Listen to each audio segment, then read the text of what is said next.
Iziseko iShoprite Foundation kunye neTrevor Noah Foundation zivule iziko lokufundela ngezobuchwepheshe becoding nerobotics kwisikolo samabanga aphakamileyo iSiyabonga eBramfisherville.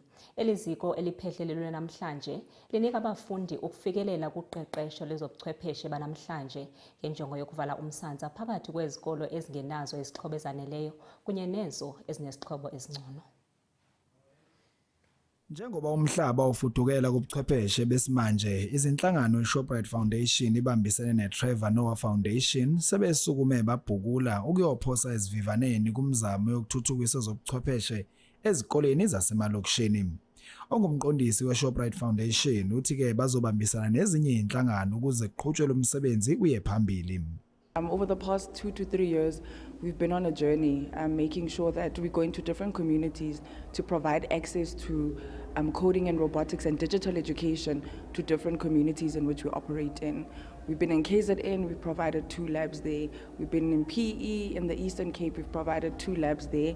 A few weeks ago, we're actually in Dalstrom in Mpumalanga, launching a coding and robotics lab there with our partners DBSA.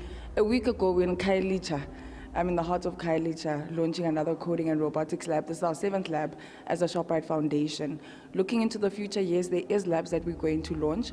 This is the last one for our financial year, but we're looking forward to launching more labs, using more partnerships and making sure that we increase access to quality digital education. Lowo oyinhloko ezokuxhumana kuTrevor Noah Foundation uthi ke lolu hlelo luzolekelela abafundi ukuthi ke bengabhekani nenkinga oba sebefika ezikhungweni zemfundo ephakeme bengasileli emuva kulabo abafunda esilungwini. Learners kunzima ukuthi ufanele ukuthi bafika ku grade 12, they've never even interfaced with a computer.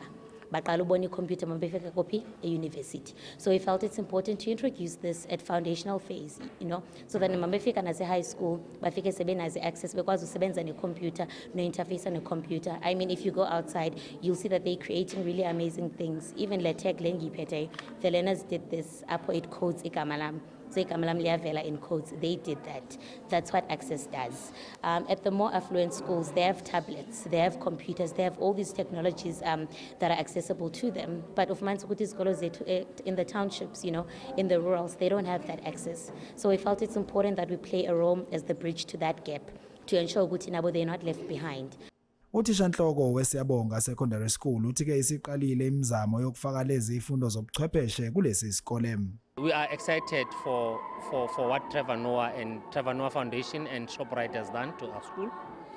We are trying by all means to incorporate the curriculum of robotics into our curriculum so that we can assist most learners to prepare them for life in the universities.